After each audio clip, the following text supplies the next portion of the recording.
everybody. Welcome back. So, I want to do a quick video lecture just to kind of save time, to economize a little bit so we can hit the ground running. So, I'm going to start with just an overview of the winter quarter so that you can kind of contextualize things. So, the 6th of January is the beginning of the quarter. Obviously, our start date is Wednesday, so that's January 8th. Your mentor contracts may be due around that time. I might adjust it slightly. The applications for the UW Undergraduate Research Symposium are the 13th of February. We'll talk more about that. The literature review is going to be due on or around the 15th of March. The symposium is May 16th, and then we'll do our campus presentations on the 21st.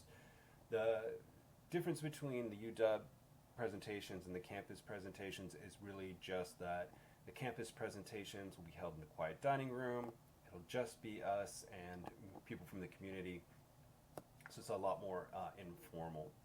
Now, in terms of the UW in particular, because that's kind of what we're building this quarter around, so applications open January 8th, which coincidentally is our first day of class, but I'm not going to hand out entry codes right away. I want to make sure that I've set you up for success as much as I possibly can. So we'll probably wait maybe until late January just to make sure everything's kind of situated. Applications themselves are due on the 13th of February, and the UW will even say on their website, look, that day of applications, everybody's going to be scrambling to get stuff in. It may slow down the website, so just start ahead of time. I think you can actually even go in and complete your application before you upload your abstract. The deadline, revision window. So it's happened less in the past couple years, probably because I'm an English instructor mostly. That fewer abstracts have been kicked back for revision. If there are revisions, they're usually pretty minor. It's not a big deal, but it is a short window, so we can talk about that more too. Just a time to kind of finalize your abstract and then turn it back in. And then your deadline to confirm your participation is April 11th, so you want to make sure you do that too. And then, of course, the symposium date is the 16th of May, the big day. And we can talk about that more. In the past, there have been discussion about carpooling. However you all want to do it. I usually just show up and I hang out for as long as my stamina will allow me. It's usually a pretty overwhelming day physically, emotionally, intellectually. So main assignments this quarter: your mentor contract, your abstract, and your literature review. And for number 2 and 3, there are various iterations. So we're going to kind of walk up to that a little bit. Now, things to expect this quarter. Obviously, this quarter is a 3-credit class, which means we're only meeting once a week for 2 hours. There's that other hour that we kind of will do maybe through discussion boards and video lectures. I'm still kind of deciding on that. But things to expect, this quarter is more self-guided. You'll be working a lot more closely with your mentor. Our time together, 2 hours a week, is going to go by really quickly. So just make sure that you're kind of planning ahead, right? You're going to be working independently to continue your research while you're also working on your abstract. So don't consider it a situation in which your research is done. Your research should be continuing all the way up to and potentially even through the day of the symposium. And the reason for that is, especially for some of you, your topics are so dynamic that if you stop researching in January, February, March, April, May, you're losing out on potentially 5 months of research. And when you go to the symposium, there might be big gaps in what you know versus what's going on in the field. You're also going to be working with your mentor. Again, we'll talk about that more. And what we'll be doing as a little bit of a reverse is that you're going to complete your abstract first and then your literature review.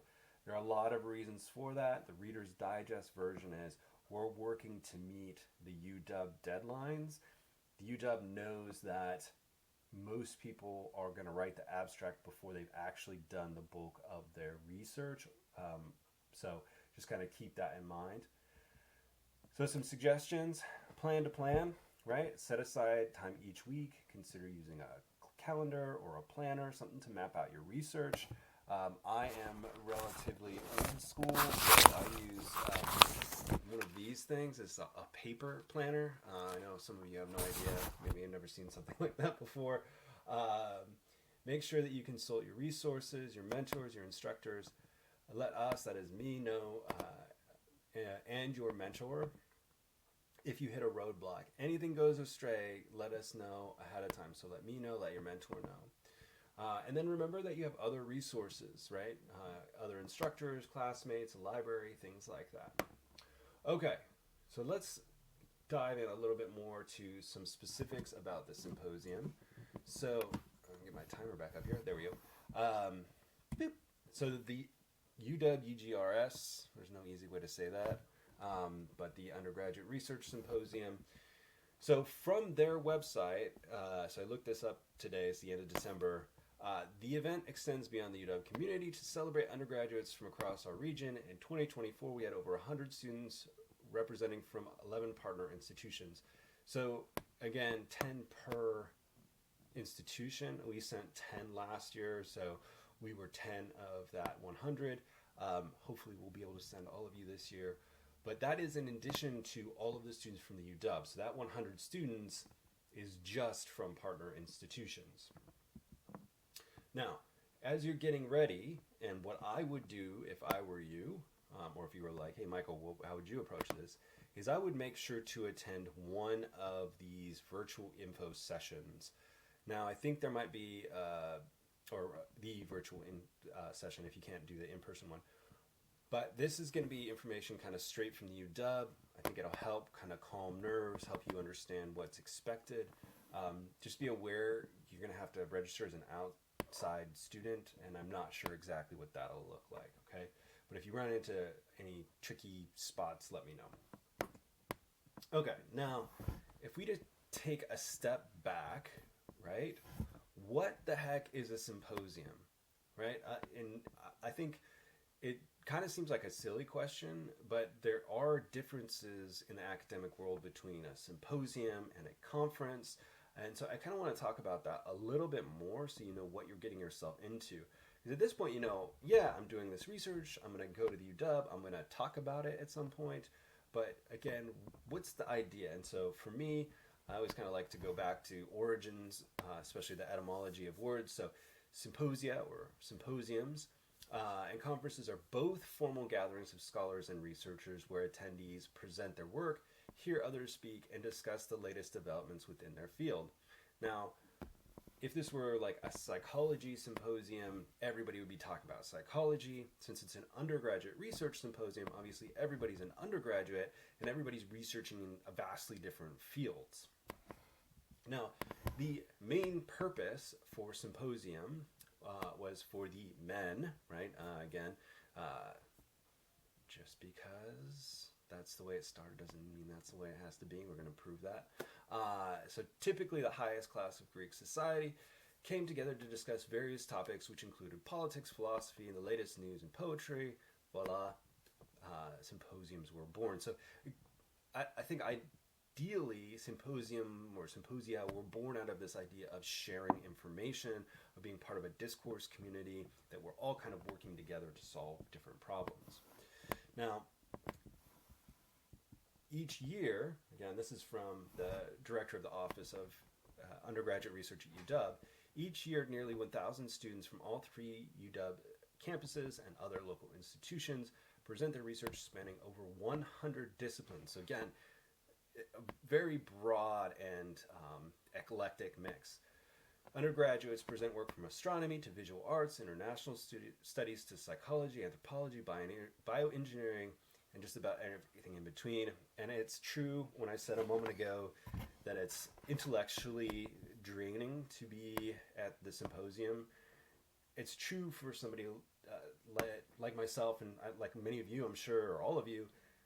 We're just naturally curious. We want to learn about all of the things, and it's like being in the middle of, 1,000 different people talking about nearly 1,000 different things and wanting to learn all of that. And it can take a toll in a really good way, right? So I'm going to just talk about one more thing here before I wrap up this video. So for the UW, there are two options. I believe I've talked about this before. There's a poster presentation, which is 2-hour blocks of informal Q&A. There's also an option to do a speech. So the speech, I think, is similar to what we did as a presentation at the end of Honors 200. It's a 10-minute speech in a room with people that are talking about similar things. So, for example, several years ago, Jacob Seaman, one of our students, was talking about AI and the control problem, opted to do a speech rather than a poster presentation.